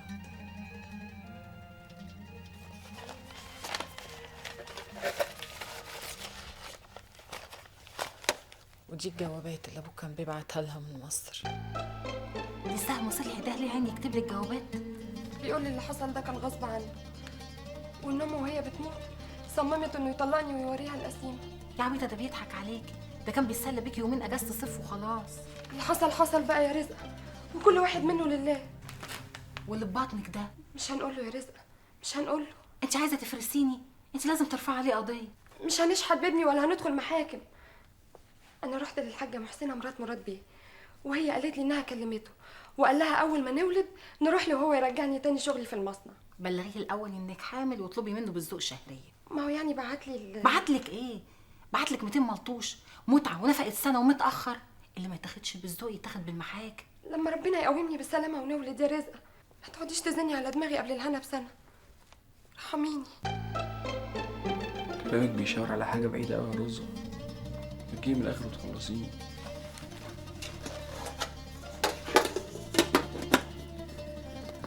ابوك عايش ما ماتش. ها؟ وبعت ناس يدوروا عليك. بعت ناس؟ وما جاش هو ليه؟ وش معنى دلوقتي؟ كان فين السنين دي كلها؟ ما قلنالوش. نعم، ما قلتلوش يعني ايه؟ انا اتحايلت على امك تبلغه انها حامل، ما رضتش. كان عندها امل يرجع او على الاقل يسال عليه. لما الشهور عدت وما سالش كبرت في دماغها وحلفت لا تحرمه من ضناه. وقالت لي يا رزقه اللي في بطني ده ابنك لوحدك انت يا رزقه، ما تفرطيش فيه لحد وبالذات لابوه. يا ريتني كنت انا اللي مت وفضلت هي تربيك. ما كانتش هتربيني احسن منك يا رزة. ملانيل على دي تربيه. انا ما عرفتش نربيك. انا طلعتك خسران وصايع وعمال داير في الشوارع وعامل لي مشاكل كل يوم والتاني. اني ياما اني ياما ولا انت اللي فضحاني في المنطقه كلها؟ اني يا ولا ماشيه ورايا كأني عيل صغير وبتشتميني وتهزقيني قدام الناس لحد ما صغرتيني قدام الكل. يا ولا اني بنخاف عليك. انت وحداني بطولك مالكش الا اني لما طول نحطك في امك. كنت عايزاني نفضل كده ها وما نعرفش ابويا. انت هتروح له؟ انا هنعرف طريقه منين ده؟ احسن ليا يعرف الناس اللي تبعه. نروح له بكره. لا ياما، نروح له نقول له ايه يعني؟ والنبي توديه لابويا؟ لا ياما لا، اني زي ما اني، وهو لو عايز يجي يشوف ابنه يجي برجليه. صحيح انت حكيت لي زمان عن مغامرة جوازك في اسكندرية لما هجيت بعد الأزمة اللي حصلت بينك وبين اسمت. لكن أنا تخيلت إنها عدت بهدوء من غير ديون. اتاري نفاجأ بعد ربع قرن إن في ولد. اسكت يا مؤنس، أنا اتفاجئت مفاجأة عمري. أنا أصلا لما دورت على أخبار رزقة كان كل هدفي أشوفها يعني إذا كانت محتاجة لأي شيء، نوع من الوفاء لذكرى أختها مش أكتر، وخصوصا إن إحساسي بالذنب ناحية أختها هيفضل مقلق ضميري لآخر يوم في عمري. ما هو ده الغريب. المفروض إن واحدة في ظروف المرحومة وأختها يبلغوك بخبر زي ده هيأكلهم الشهد بدل ما يخبوا عليك خبر يضمن لهم مورد وخزنة مفتوحة ورزق دائم. لا مش كل الفقراء طماعين وانتهازين يا مؤنس، لا، خصوصا كريمة واختها رزقة فيهم جدعنة ملهاش حدود. طب ايه رأيك بقى؟ انا متأكد ان اخفائهم لخبر الولد اللي جه ده سببه غضبهم عشان كرامتهم اللي جرحتها لما طلقت كريمة بالشكل الغادر ده. قرروا يعاقبوني انهم يحرموني من ابني للأبد. بلاش حسن النية دي يا حاج. الحكاية ان اياميها ما كانش في التاجر المليونير صالح الحمولي، المليونير المعروف اللي تجارته مالية البلد. كل اللي كانوا يعرفوه اياميها تاجر على قد حاله اسمه مصلحي عبد الستار حسين. قصدك يعني لو كانوا عرفوا ان مصلحي هو صالح كان موقفهم اتغير؟ لا يا مؤنس، انت اصلك بطبيعة شغلك راجل شكاك، انما انا ليا نظرة في الناس وخصوصا لو عاشرتهم. اذا كنت عاوز تتأكد من كلامي ده انزل بكرة السيالة اقعد مع رزقة وافتح معاها الموضوع. ويعمل ايه انا مصدقك. لكن انت عرفت ان كريمة توفت امتى؟ صدفة، وبعد وفاتها بمدة كنت هنا في اسكندرية بقضي يومين راحة، وانت في عقل بالي يا تبطل ندالة بقى وانزل اسأل على كريمة. يعني نزلت السيارة تاني؟ والله ما كنت ناوي، وما اعرفش ايه اللي طلعها في دماغي ليلتها وخلاني نزلت في عز النوة وليلة شتا ضلمة وخبطت على نفسي الباب.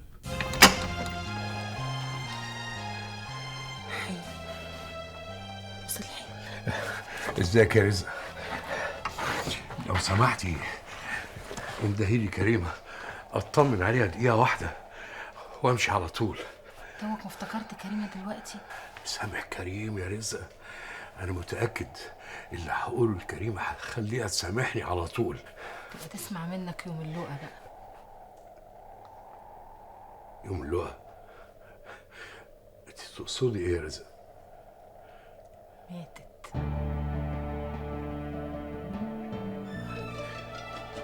مش ممكن. انت بتكذبي يا رزق عشان امشي صح؟ انت عاوزة تمشيني، اعملي معروف خليني اشوفها. كريمة ماتت قتلها ظلمك وجبروتك.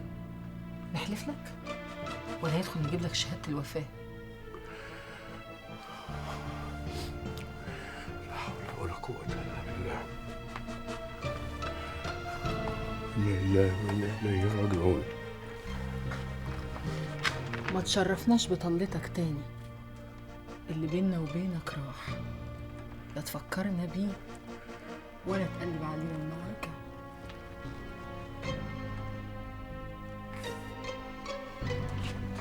مهما وصفت لك شعوري ساعتها مش هقدر ابين لك كم الحزن والاحساس بالذنب اللي غرقت فيه ليلتها، زي المطر اللي نزل فوق دماغي بالظبط. وبرضه ما جابتلكش سيرة عن مغاوري؟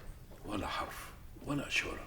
شيء مدهش. بس عارف يا مؤنس، كان في شيء جوايا بيقول لي ان اللي رابطني بكريمه ما انقطعش، ولما بعت الرزق تاني يوم ما كانش مجرد تعويض بسبب الشعور بالذنب. بعت لها ايه؟ 20,000 جنيه في شنطه سامسونايت بعتهم مع زكي العقر ابو عصام. ما قالهاش حاجه، فتحت الباب سلمها الشنطه، سالته ايه دي؟ قال لها ده حق الست كريمه وجري. وما حاولتش تتصل بيك بعد كده؟ ما تعرفش، معهاش العنوان، وبعدين اسم الشهرة ملوش صلة بالاسم اللي هي تعرفه، وبعدين هتتصل تقول ايه يا مونس؟ انا اعتقد انها اعتبرت ان الفلوس دي فعلا حق اختها كريمة وقدرت تصرف منها على ابنها اليتيم. ادم انت هتفضل هنا طول ما الاستاذ وضيفه هنا. وشغل المكتب يا استاذ. معلش شفيت ولا مؤقتا؟ بس شفيق ما عندوش خبرة، ده يا دوب مشاهلاتي. ادم بنقول لك مؤقتا، الحكايه كلها يومين مش هتطول. امرك يا استاذ.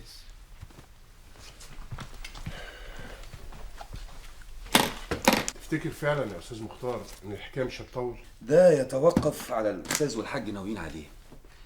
انا شخصيا الحكايه كلها ملخبطاني، مش عارف لها راس من رجلين. ما اخبيش عليك انا متلخبط اكتر منك، لكن اللي اعرفه عن ظروف الحاج مخليني خايف اكتر ما انا متلخبط. خايف؟ خايف من ايه يا استاذ عصام؟ خايف من النار اللي ممكن تولع في فيلا الحمولي في مصر لو الحاج نفذ اللي في دماغه. يعني انت عارف اللي بيفكر فيه؟ يعني شكوك، تخمينات، لكن معلومات اكيده ما اعرفش. طيب ما تقولي شكوكك وتخميناتك ونفكر سوا. ما اقدرش، يمكن بعدين يا استاذ مختار. يعني رايك استقر على ايه يا حاج؟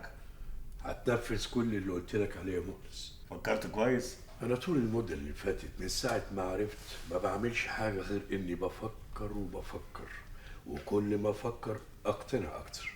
خلاص نبتدي من بكره. ايوه بس انا عاوز اشوفه هو الاول. مين، مغاوري؟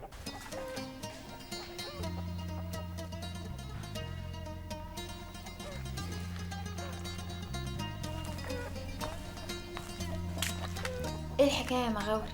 ما عادش في حكايات يا دار. مالك بس يا ابن خالتي؟ ابن خالتك؟ واخوي. ده ايه الحنيه اللي بترشيها فجاه بدون مناسبه دي؟ مش عادتي صح، بس والله بجد انت زعلان مني ليه يا مغاوري؟ ولو ان ده مش ده اللي بفكر فيه دلوقتي، لكن ماشي. ايوه انا قرفان منك، كان باين عليا لما جيت مش كده؟ ايوه، ده انت كان ناقص تولع فيا وتحرقني. لا ما نقدرش ما دام الصلاة موجود. اخوك الكبير هو اللي من حقه يهزقك ويأدبك ويكسر دماغك. كان كسر حقك منك له، قال يكسر دماغي. قال ليه؟ صايعه ولا على حل شعر؟ ما يشردش. بس لسه بتقولي يا هادي. لا يا مغاوري، كله للكلام ده. في حاجه في نفسك قولها دغري. ايوه شافوك انت وحماده سالم متأنججين وشغالين غرامات على لسان آية باي. تنكري؟ وننكر ليه؟ انا وحماده كنا على لسان آية باي بنتمشى، بس انت عارفني وعارف حماده كويس، وكل الناس عارفه ايه اللي بينا. كان عايز يقابلني عشان يفهمني موقفه. نقابله فين؟ في شقتنا تحت اللي ما فيهاش مكان للضيوف، ولا في بير السلم، ولا هنا على السطوح؟ قول لي انت بقى يا لمد. انت كمان بتطولي لسانك يا بنت. دراعي ليه تنشك؟ ولا بلاش، حرام. بتحبيه يا قدرة؟ وانت عارف. بس ده كان خلع وانت ما كنتيش طايقاه ومش عايز تسمعي سيرته. فهمني وفهمته. على خيرة الله، ما تتجوزوا بقى. لا، انا طاقه في دماغي نشتغل الاول بالدبلوم بتاعي وبعد كده نتجوز. دماغك ديجيتال يا بت. وانت؟ أنا دماغي مهنجة وبطاريتي فضيت، مفيش شاحن. انا مش بنسأل على دماغك، احنا بنسأل على قلبك. متشوش والإرسال واقع. لا بجد يا مغاوري، شكلك كده وانت طالع تتسحب للسطوح والبلم نازل عليك بيقول ان في حاجه مخبيها. صحيح يا بت. حلو، تطلع مين بقى؟ أمي، خالتك كريمة. خالتي كريمه، الله يرحمها. بس انت ايه اللي فكرك بيها؟ خالتي رزقه، صح؟ انا قلت كده برضو لما خدتك ودخلت بيك اوضه العفاريت اللي قافلاها على اسرارها القديمه. ما تقوليش على اوضه امي اوضه العفاريت يا دارة. هي دي اوضه خالتي كريمه؟ والله ما اعرف. في ايه يا مغاوري؟ في حاجه مخبيها خالتي رزقه وانت اكيد عارفها. يعني ما كنتيش تعرفي انتي ولا خالتي عظيمه ولا الصلاه؟ نعرفه ايه؟ ان ابويا عايش ما ماتش. وانت جبت الكلام ده منين يا رزقه؟ يا اختي عظيمه، جبته من مطرح ما جبته بقى، عرفت واتاكدت وخلاص. انت مش عايزه تصدقيني ليه؟ مصدقاكي، بس معقوله يا رزقه؟ مصلحي هيعرف منين انه عنده ابن؟ وايه اللي سكته من نهارها؟ ماضي، اهو الماضي ده زي البحر، على الوش شكل وجواه مدفونه اسراره. تجيله برونزه بقى تقلبه، تطلع قعره على الوش. اللي انت بتقوليه ده بس يا اختي بنقول ان بنقوله بقى. انا عايزه نتسف حالي. يا عيني عليك يا مغاوري، دي خبطه تتول العقل. فجاه كده الواحد يطلع له اب زي اهل الكهف، نام ربع قرن ولما صحى هف عليه يشوف ابنه. شفته يا مغاوري؟ ولا عايز نشوفه اقدر. اني شفته في صوره عند امي متصور مع خالتي كريمه فيها، بس مش شكلك يا ولد. ماني كمان شفت الصور، لكن عمري ما حسيت ان الراجل اللي في الصوره ده يقرب لي او دمه يوافق دمي. يمكن عشان صوره وورق يعني، بس لما تشوفه قدامك لحم ودم هتبقى حاجه تانية. لا تانية ولا تالتة، مامي كمان في الصور، بس كل ما بنشوفها عيني بترغرغ وقلبي بيرفرف. الام حاجه تانية برضه. عشان كده بنقولك هي دي اللي بنفكر فيها وشاغله بالي طول الوقت. بس مش هي دي اللي كنت بنقصدها بالسؤال. امال تقصدي مين؟ البت اللي انت بتحبها وعايز تتجوزها. لا يا إدارة، ما نقدرش نقولك عليها، ما نقدرش. عشان خاطر يا مغاوري هتقول قلتلك ما نقدرش كده يا مغاوري. يا بت يا بت، في فرق بين مش عايز وما نقدرش. اني نفسي نقولك بس ما نقدرش. ده نخطك سترك وغطاك. السر اللي هتقوله لي هنحطه في بير ونرميه في 7 قرن. وما تقيش لجنس مخلوق، ولا حتى بيني وبين نفسي. 2 ما بقوش 3 ولا 1.5. اصلك هتتريقي عليا وتستغربي. لا يلا قول بقى مره واحده. طب تعالي اديني ودنك عشان نوشوشك ومحدش يسمعني. ماشي. يا مصيبتي،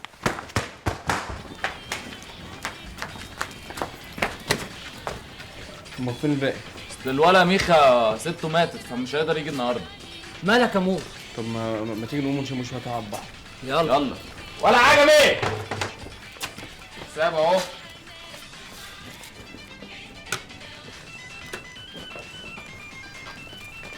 وهنا كويس يا استاذ. اتفضل.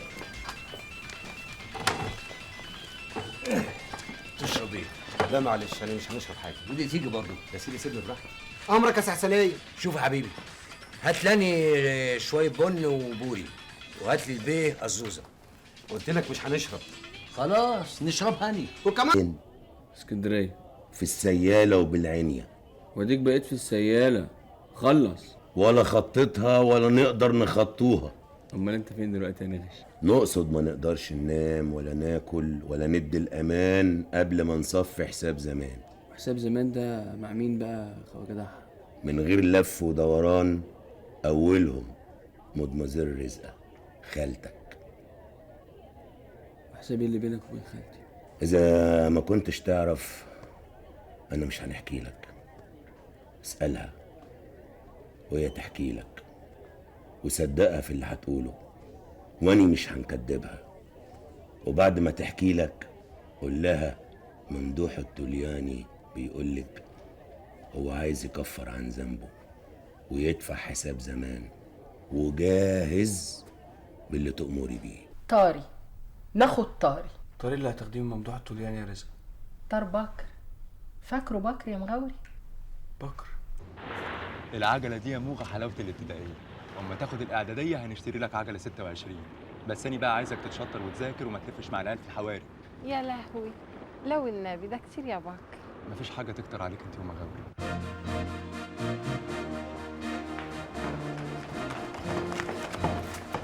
مين يا بكر؟ مين اللي عملها يا اخويا؟ الطلياني. معلش يا رزق، ربنا مش رايد جوازنا يتم. سامحيني يا رزق، وما تنسيش طاري.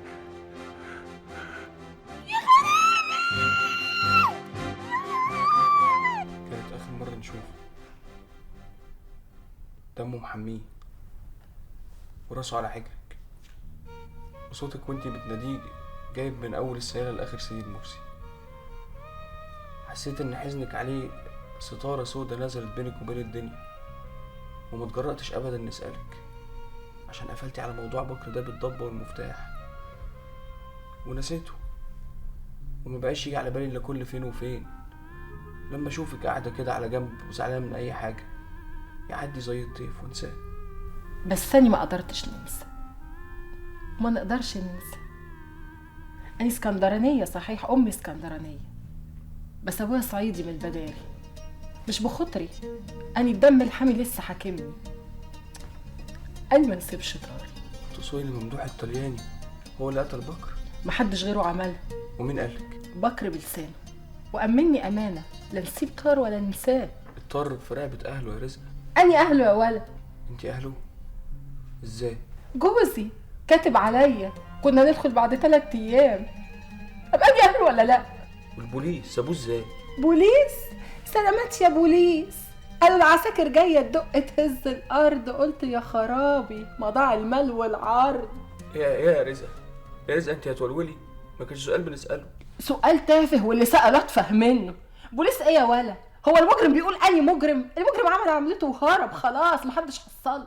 بس رجع بعد 10 سنين. أني المحامي قال لي لو الطلياني اللي عملها هيرجع بعد 10 سنين تكون الجناية سقطت. يعني هو دلوقتي لو وقف في ميدان المنشية وقال يا خلقه هو أني القاتل، محدش هيعمل له حاجة. طب وانت عايزة تاخدي طارق ازاي؟ لا دي ما تحملش هم، مليون طريقة وطريقة. طب وليه اللبش يا رزق والراجل رجع يقولك عايز يصفي حسابه القديم ويعمل لك اللي انت عايزاه؟ مش هيعمل حاجة، ده بيسجدك يا عبيط. يا ستي نشوف. قالوا الجمل طلع النخلة، قلنا ايه؟ قلنا ادي الجمل وادي النخلة. بالظبط. اليوم تقيل وانا دماغي صدعت. قولي انت عايز ايه وخلينا نخلص. عايز نعرف منك رأيك عشان نروح نقول له الراجل. رأيك انت ايه؟ دم بكر يساوي عندك انت ايه؟ يسوى كتير يا رزق، بس تقبلي ديته ولا فلوس الدنيا تعوضه؟ والطريق المعفن ده هيجيب فلوس الدنيا منين؟ طب بص يا ولا، أنا هنقول لك على حاجة نفش غليلي بيها. قولي لي في عرضك. نمرة 1، تروح لحدها البيت وتقرب عظمة لسانك وتعترف ان انت اللي قتلت بكر، وتقدم لها كفنك وفوقيه سكينة وتركع على ركبة ونص وتطلب منها السماح. ايه ده ايه ده ايه ده؟ ايه ده ايه ده؟ الطلياني ما يوطيش قدام حرمه. انا كان غرضي نهدي النفوس ونثبت حسن النوايات، لكن بالشكل ده ما ينفعش. يا عم بلاش بلاش. انت قلت لي يا مغاوري انا مستعد باللي تؤمر بيه، بلغها. مغاوري راح بلغها، ده اللي امرت بيه. لحد كده عداك العيب يا مغاوري، وانت يا ضحى مالكش دعوه برزقك، ما تتعرض لهاش في سكه وهي مش هتيجي جنبك. جري يا معسل، مالك يا معسل؟ انت فاكرني خايف منها؟ يا عم صلي على اللي يشفع فيك، صلي على اللي يشفع فيك. انت برضه هتخاف من واحده ست غلبانه زي خالتي؟ ده انت لوحدك تخوف بلد. اجري اجري يا عم الطلياني، ها اجري شوف اكل عيشك وخلي الناس تشوف اكل عيشها. احنا متشكرين جدا يا عم عسليه لاستضافتك يعني لمحادثات القمه دي. يلا يا عم الطلياني، يلا يا عم الطلياني، مش وراك مشاغل برضه؟ ايوه. بنقول لك ايه؟ انا موافق على طلبات الست رزق. هتعملها بصحيح يا ضحى؟ ايوه يا غريب. هتروح لرزقة نطاط البصلة وشايل كفنك وتسترجعها تسامحك. ايوه يا غريب. يعني مش مصدق؟ لا صدق. يبقى لازم نفهم ليه، عشان ايه؟ ما انت راسي على الموال قديمه وجديده. تقصد ايه؟ ايوه، انت لسه متشعلق في حبال زمان ولسه ما دبتش يا غريب. يا راجل قول كلام تاني، كلام يخش الدماغ. وما يدخلش الدماغ ليه؟ انت اكتر واحد عارف اني كنت بنحب رزقة قد ايه. كنت بنجري وراها وناقص نبوس رجليها لغايه ما دخل بكر في الخط وبرم دماغها ووصلتني للي عملته فيه. فاكر ولا نسيت؟ ودي حاجه تتنسى؟ بس انت طفشت وهجيت وفاتت سنين وسنين والنار همدت وانطفت، وعلى رأي ام كلثوم النار بقت دخان ورماد. أني كنت فاكر زيك كده، وزي الست ما بتقول ستاير النسيان نزلت بقالها زمان، لغاية ما سمعت اسمها على لسانك وعرفت إن الولا مغاوري ابن أختها. عارف زي ما أكون نايم ودلقت على دماغي جردل مية سقعانة فزيت، كأن السنين اللي فاتت حلم وصحيت منه. وابتدى قلبي يدوبني بقهاته، وابتدى الليل يبقى أطول من ساعاته. طرللم طرللم. أنا غلطان إني بنقول لك اللي في قلبي. ماشي، أنا هناكل الأونطة ونصدقك. طيب ده قديمه، يطلع ايه بقى جديده ده؟ جديده ما انت لسه قايله، الولا مغاوري. ايه؟ قصدك ايه؟ عاوز تقلبه؟ عاوز نعمل مشروع نبقى في اليغمة اللي الكل بلغوص فيها وبياكل وبيتكرع، والمشروع عايز راس مال. ايوه بس احنا لسه ما نعرفوش قرار الموضوع، ما نعرفش الورثة قد ايه. هنعرفه لما نقرب من الولا واهله ونتصور في الفيلم من اوله. ما حطيتليش المذكره مع الملف اللي في الشنطه ليه يا شفيق؟ حطيتها قدام عينين حضرتك بأمارة ما قلت لي. مغاوري انت هنا من امتى؟ من شويه. اصلي جيت ايه ما لقيتش حد فاستاذنت نفسي قلت بقى نستناك. ما لقيتش حد؟ امال اني كنت فين؟ انت بتساله؟ قسما بالله ما شفته، ده شغل عفاريت بقى. شفيق يا راجل، انت ما شفتنيش عشان كنت واقف في المكتب بتاع الكمبيوتر اللي قدام مكتبكم وعمال تلاقي الموزه اللي كانت ضرب احمر في احمر.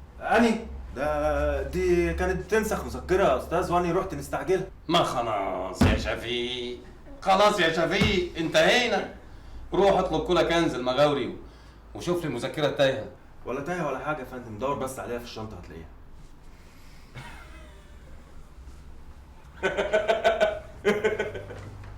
نمره شفيق ده نمره بس. طيب سيبك منه. قول لي يا مغاوري انت تعبت نفسك وجيت ليه؟ انا قلت الحاج عبد المنعم يقول لك تتصل بيا. انت قلت العسليه ان عايزني نكلمك؟ ايوه. امال انت ايه اللي جابك؟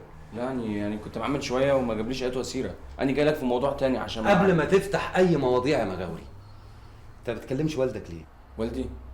والدي مين؟ والدي لا اصل يعني كنت راكن الموبايل عشان كان الكارت ما فيهوش وما كانش فيه بقى خط تحت ايدي، يعني نهايته. هو سأل عليا وعايز يشوفك.